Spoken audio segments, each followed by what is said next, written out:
ایک حدیث مبارکہ میں آتا ہے اور یہ روایت سیدنا حسن لانو سے ہے، وہ فرماتے ہیں کہ جو بندہ نماز کے بعد آیت الکرسی کی تلاوت کر لیتا ہے وہ اگلی نماز تک اللہ کی سپرداری میں آ جاتا ہے۔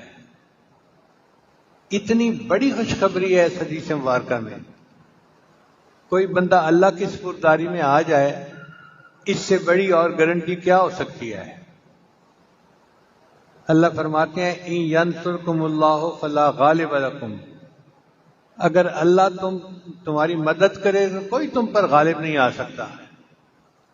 اب ہم پریشان پھرتے ہیں گھر کی وجہ سے، رزق کی وجہ سے، بے برکتی کی وجہ سے، اور اس کا علاج نبی علیہ السلام نے ہمیں بتلا دیا۔ ایک عمل ہے اور چھوٹا بھی نہیں، ایک ہی آیت ہے، اس کے پڑھنے سے انسان اللہ کی ذمہ داری میں آ جاتا ہے۔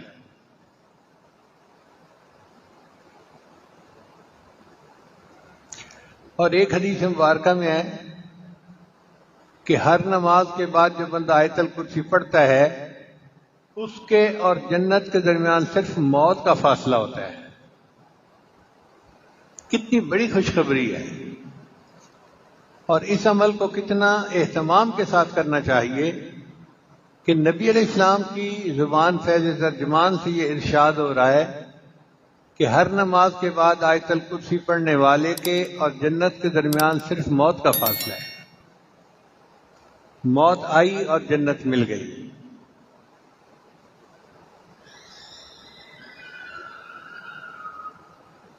اور ایک حدیث مبارکہ میں آتا ہے کہ جو بندہ آیت الکرسی رات کو سوتے ہوئے پڑھ لیتا ہے اللہ تعالیٰ اس کی بھی حفاظت فرماتے ہیں، اس کے گھر والوں کی بھی حفاظت فرماتے ہیں، اور اس کے پڑوسیوں کی بھی حفاظت فرماتے ہیں۔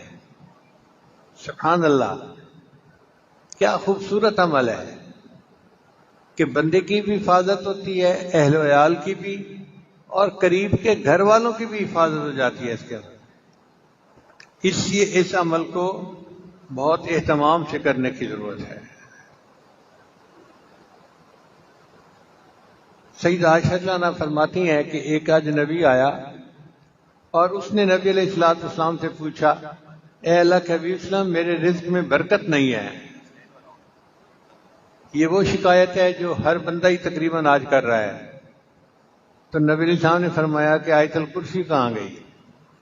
اگر تم آیت الکرسی پڑھ لو گے تو اللہ تمہارا کھانے اور سالن کے اندر برکت عطا فرما دیں گے، یعنی تم جتنا پکاؤ گے اہل خانہ اس کو سیر ہو کر کھائیں گے، ان کو کمی نہیں محسوس ہوگی۔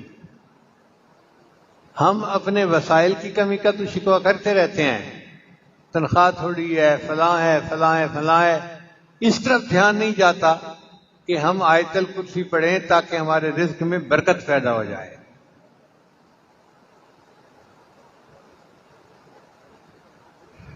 حضرت عبداللہ ابن عباس عنہ فرماتے ہیں کہ نبی علیہ السلام نے فرمایا آیت الکرسی پڑھنے والے کو اللہ شکر کرنے والا دل، صدیقین کے اعمال اور نبیوں جیسا اجر عطا فرماتے ہیں۔ کتنی بڑی نعمتیں جو مل رہی ہیں، شکر کرنے والا دل، صدیقین کے اعمال اور نبیوں کے جیسا اجر عطا فرماتے ہیں۔ نبی اسلام نے ارشاد فرمایا کہ آیت الکرسی عرش کے خزانوں میں سے ایک بڑی نعمت ہے جو کسی نبی کو نہیں ملی، صرف اللہ نے مجھے عطا فرمائی۔ یعنی یہ انعام اللہ نے فقط اپنے محبوب صلی اللہ علیہ وسلم کو عطا کیا تاکہ ان کی امت اس سے نفع اٹھائے، کسی اور نبی کو نہیں ملی۔ اب آپ بتائیے یہ کتنا بڑا عمل ہے جس کو کرنا ہمارے لیے ضروری ہے۔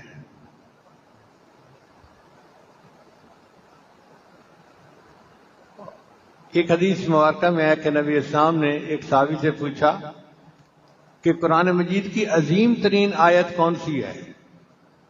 ان کا جی آیت الکرسی۔ تو نبی اسلام نے فرمایا مبارک ہو، اللہ تمہیں نے جو علم دیا ہے اس میں برکت ہو۔ اور ایک حدیث مبارکہ میں آتا ہے کہ اسم اعظم 3 صورتوں میں ہے، ایک سورہ بقرہ، دوسرا سورہ آل عمران اور تیسرا سورہ طٰہٰ۔ تو ایک بزرگ فرماتے ہیں میں نے غور کیا کہ یہ کون سا اسم اعظم ہو سکتا ہے، تو مجھے یہ محسوس ہوا کہ سورہ بقرہ میں آیت ہے اللہ لا الہ الا هو الحی القیوم،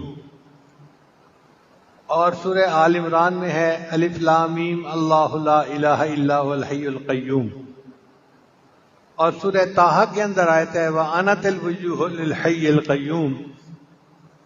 تو وہ فرماتے ہیں کہ میرا یہ گمان ہے کہ الحی القیوم یہ اللہ تعالیٰ کا اسم اعظم ہے، اس لیے ہم نے محراب میں یا حی یا قیوم لکھ کے لگایا ہے کہ بعض مفسرین کے نزدیک یہ اسم اعظم ہے۔ ہمارے بزرگوں نے اس کو مزید آگے نکھارا، وہ فرماتے ہیں کہ نہیں، جو اسم اللہ ہے وہ اسم اعظم ہے۔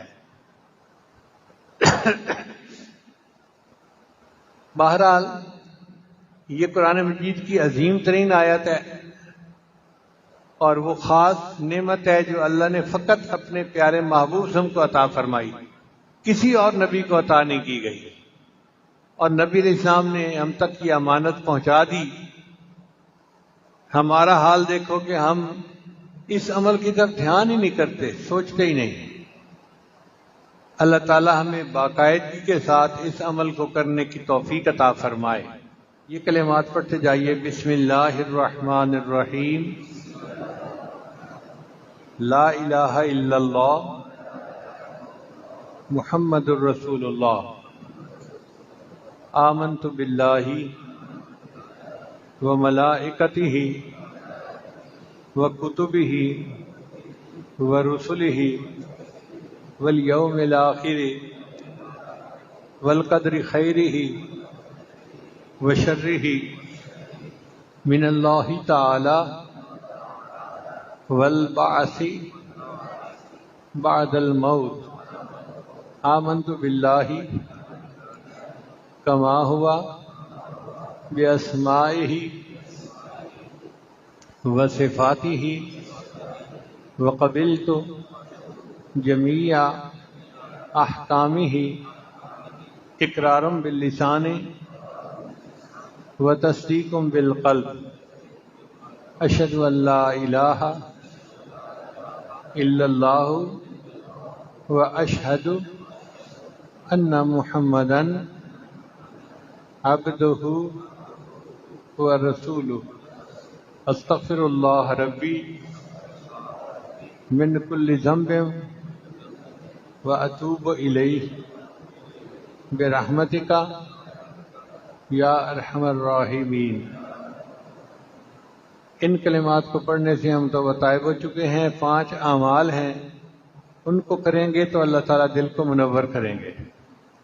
پہلا عمل ہے 100 مرتبہ استغفار پڑھنا صبح و شام، دوسرا عمل ہے 100 مرتبہ درود شریف پڑھنا، تیسرا عمل ہے قرآن مجید کی تلاوت روزانہ کرنا، چوتھا عمل ہے چلتے پھرتے ہر وقت دل میں اللہ کو یاد کرنا، اور 5واں ہے مراقبہ کرنا۔